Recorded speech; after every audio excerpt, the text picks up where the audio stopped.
5 महीने 5 चोरियां, जिसकी वजह से कोलकाता के साथ साथ पूरा भारत हिल गया था। पुलिस ने इन चोरों को पकड़ने के लिए दिन रात एक कर दी है, फिर भी कई हफ्तों तक पुलिस खाली हाथ थी।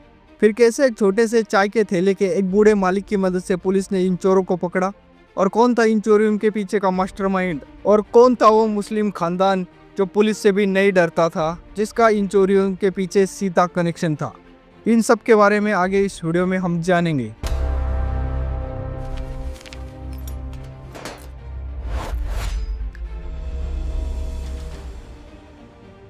दोपहर का समय था। कांगड़ा के आरसी रोड पर स्थित एक फेडरल बैंक में कामकाज का समय खत्म होने को था।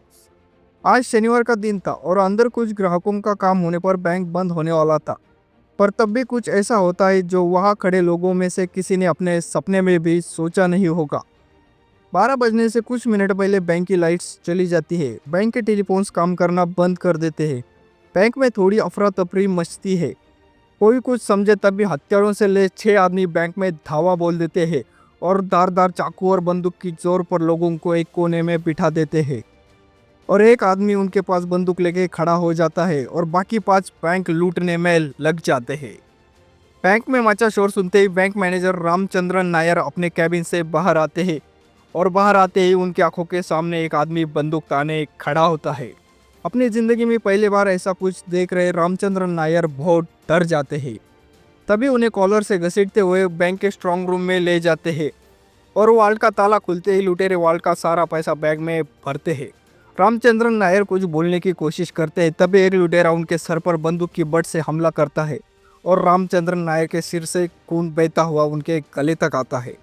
लगभग आधे घंटे तक लूट मार करने के बाद ये 6 लुटेरे अपनी 3 मोटरसाइकिल पर बैठ के फरार हो जाते हैं। जाते समय अपने साथ पूरे 8.5 लाख रुपए ले जाते हैं, जिसकी आज की कीमत पूरे 50 लाख रुपए है। वारदात के कुछ समय बाद वहाँ एंटाले पुलिस और लाल बाजार के कुछ ऑफिसर्स पूछताछ करते हैं। पूछताछ में ऑफिसर मैनेजर से पूछते हैं तो रामचंद्रन बताते हैं कि वो सब नॉर्मल ही लोग थे, जिन्होंने जीन्स और टी शर्ट पहने थे, और सारे लोग बंगाली बोल रहे थे। ऑफिसर्स के लिए इतनी जानकारी काफ़ी नहीं थी, तो ऑफिसर्स मैनेजर को और याद करने को बोलते हैं। तभी रामचंद्रन बताते हैं कि उन 6 लोगों में से एक आदमी मोटा था, और ऐसा वैसा मोटा नहीं बल्कि बहुत मोटा था। पुलिस को बस इतनी ही जानकारी मिल पाती है। फेडरल बैंक में हुई डकैती का ये केस कोलकाता पुलिस के डिटेक्टिव डिपार्टमेंट को सौंप दिया जाता है, जिसके बाद ग्राहकों और बैंक कर्मचारियों से मिली जानकारी के आधार पर सबसे पहले लुटेरों के स्केच बनाए जाते हैं, जिसके बाद फुल प्रूफ इन्वेस्टिगेशन शुरू होती है। पुलिस अपने सारे खबरें एक्टिवेट कर देती है। पुलिस जल्द से जल्द इन चोरों को पकड़ना चाहती थी। पुलिस को एक बात तो पता चल चुकी थी कि ये गैंग नया है और इन्हें जल्द से जल्द पकड़ना बहुत ज़रूरी है, क्योंकि इनके मुंह खून लग चुका था और पुलिस एक और डकैती को होता देखना नहीं चाहते थे। पुलिस को जिस बात का डर था आखिर वैसे ही हुआ। पिछली चोरी के लगभग 2.5 महीने बाद उसी गैंग द्वारा मोमिनपुरा की SBI ब्रांच को टारगेट किया जाता है। 6 सितंबर की सुबह 11:25 पर शुरू हुई ये डकैती पूरे 20 मिनट चलती है। पिछली बार मैनेजर का सर फोड़ा था, तो इस बार एक कैशियर का सर फोड़ देते हैं। पिछली बार की तरह ही 6 लुटेरे इस वारदात को अंजाम देते हैं, और इस बार बैंक से पूरे 4,08,413 रुपये लेके फरार हो जाते हैं। पिछली चोरी और इस चोरी में बस इतना ही फर्क था कि इस चोरी में उन्होंने मोटरसाइकिल के साथ साथ कार का भी इस्तेमाल किया था। दूसरी डकैती के 22 दिन बाद ही SBI की एक और ब्रांच को निशाना बनाया जाता है। लेक थाना में लगने वाली इस ब्रांच में दोपहर 1 बजे धावा बोला गया था। इस तीसरी डकैती को भी उसी गैंग ने अंजाम दिया था, लेकिन इस बार यह गैंग कुछ ज़्यादा ही हिंसक हो गया था। उन्होंने बिना चेतावनी सिक्योरिटी गार्ड को गोली मार दी थी और बैंक के 3 से 4 कर्मचारियों को भी बुरी तरह घायल कर दिया था। केवल 15 मिनट चली इस डकैती में इन लुटेरों द्वारा भारत सरकार को पूरे 3,68,000 रुपये का चूना लगा दिया जाता है। इस चोरी के लगभग 1 महीने बाद इसी गैंग द्वारा एक और वारदात को अंजाम दिया जाता है, लेकिन इस बार उनके निशाने पर कोई बैंक नहीं बल्कि इंडिया ट्रेडिंग कंपनी का शोरूम था। दोपहर के 1 बजे शुरू हुई इस डकैती में पूरे 5 लाख रुपए लूटे गए थे, और इस बार चाकू और बंदूक के अलावा डकैत अपने हाथ में बॉम्ब भी लहरा रहे थे।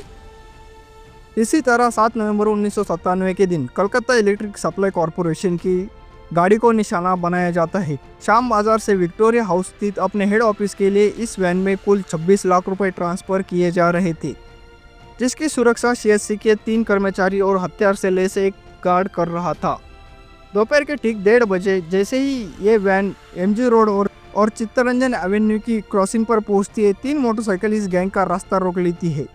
और इससे पहले कि अंदर बैठे लोग कुछ समझ पाते, ड्राइवर के खोपड़ी पर रिवॉल्वर रखी होती है। सिक्योरिटी गार्ड से उसकी बंदूक छीन लेते हैं और पलक झपकते ही लुटेरे पूरे 26 लाख रुपए लेकर फरार हो जाते हैं। घटनास्थल पर मौजूद लोगों से पूछताछ करने पर तुरंत पता चलता है कि यह डकैती भी उसी गैंग ने की है।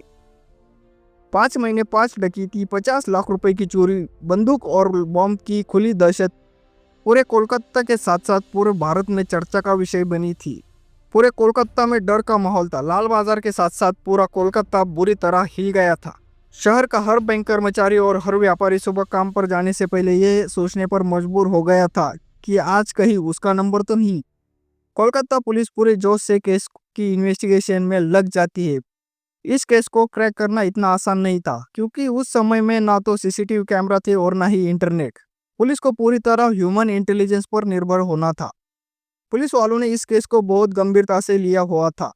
वो एक और डकैती होते देखना नहीं चाहते थे और दिन रात इस केस को सॉल्व करने में लगे हुए थे।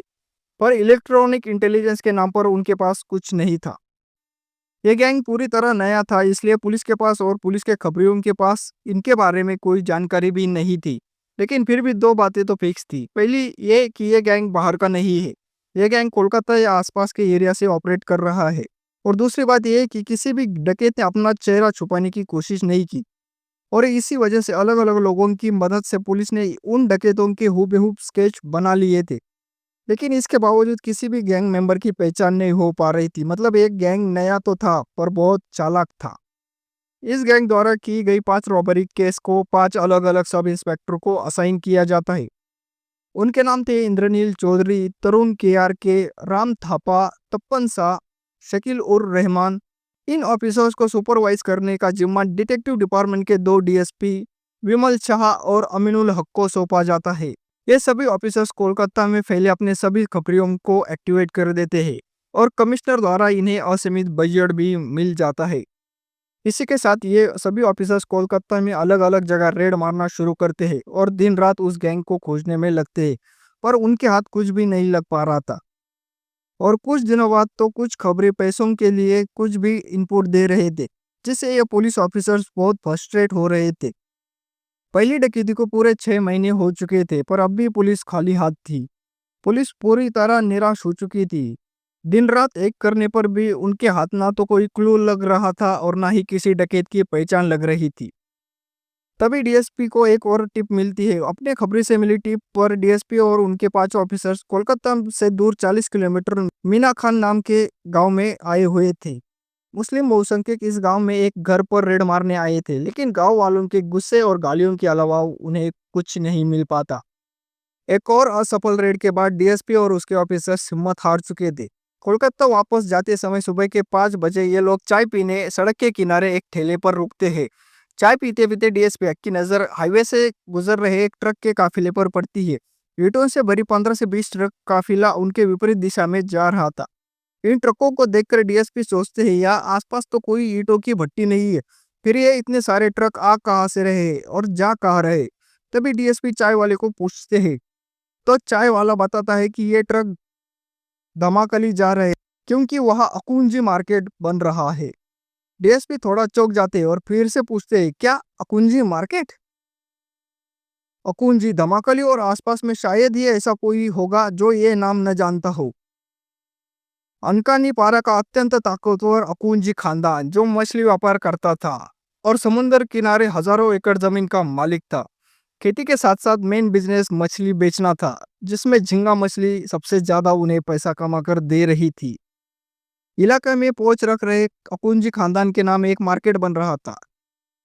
इस खबर ने डीएसपी के कान खड़े कर दिए थे। डीएसपी जल्दी से अपने खबरियों को इस खानदान और मार्केट के बारे में पता करने को बोलते हैं और खबरें डीएसपी को निराश नहीं करती। इस मार्केट का काम लगभग 1 महीने पहले हाईवे के पास जमीन के बड़े टुकड़े पे चल रहा था। सैकड़ों मजदूर इसे जल्द से जल्द पूरा करने में लगे थे। खबरियों से डीएसपी को पता चलता है कि बस ये मार्केट ही नहीं, अपुंजी परिवार ने हाल ही में एक बहुत बड़ी मस्जिद भी बनवाई है, जिसकी वजह से स्थानीय मुसलमानों में उनकी इज्जत और मान सम्मान काफी बढ़ गया है। माना कि एक अमीर खानदान है, पर इतना पैसा आ कहाँ से रहा है? ये सवाल डीएसपी खुद से पूछते और अकुंज खानदान के इनकम के बारे में पता करते, जिसमें उन्हें पता चलता है कि इनका मछली का धंधा पिछले कुछ दिनों से काफी मंदा चल रहा है और इनका एक्सपोर्ट भी काफी कम हो रहा है। डीएसपी एक अपने अंडरकवर एजेंट्स को दिन रात अकुंजी परिवार के हर एक आदमी पर नजर रखने को कहते हैं। अकुंजी परिवार के मुखिया का नाम था अब्दुल कादिर अकुंजी, 65 साल का कट्टर धार्मिक व्यापारी जिसके कुल 4 बेटे थे। सबसे बड़ा अब्दुल माजिद, दूसरा 28 साल का अब्दुल वाजिद, तीसरा 25 साल का अब्दुल वाहिद, चौथा और सबसे छोटा अब्दुल वहीद तो अभी स्कूल में ही पढ़ रहा था। पुलिस को मिली जानकारी के मुताबिक कादिर का बड़ा बेटा अब्दुल माजिद और तीसरा बेटा अब्दुल वाहिद तो मछली के काम में अपने बाप का हाथ बटा रहे थे, लेकिन उसका दूसरा बेटा अब्दुल वाजिद पिछले कुछ दिनों से कोलकाता में कुछ ज्यादा ही चक्कर लगा रहा था। कोलकाता सीरियल रॉबरी केस में आए इस नए मोड़ ने इन्वेस्टिगेशन में एक नई जान फूंक दी थी। पुलिस द्वारा बनाए स्केच को धमाकली के कुछ स्थानीय लोगों को दिखाया जाता है और ये सभी लोग सिर्फ एक ही तस्वीर को पहचान पा रहे थे। कोलकाता का दिल दहला देने वाला 6 में से 1 डकैत की तस्वीर, जिसे धमाकली के स्थानीय लोग अपना वाजिद भाई बता रहे थे। 6 में से 1 डकैत की पहचान अब्दुल वाजिद के रूप में हुई थी। उसका परिवार पैसा पानी की तरह बहा रहा था। रातों रात एक मस्जिद खड़ी कर दी थी। एक विशालकाय मार्केट का निर्माण भी हो रहा था और वाजिद धमाकली से कई ज्यादा समय आजकल कोलकाता में बिता रहा था। अत्यंत शक्तिशाली अकुंजी परिवार पर रेड मारने का समय आ चुका था।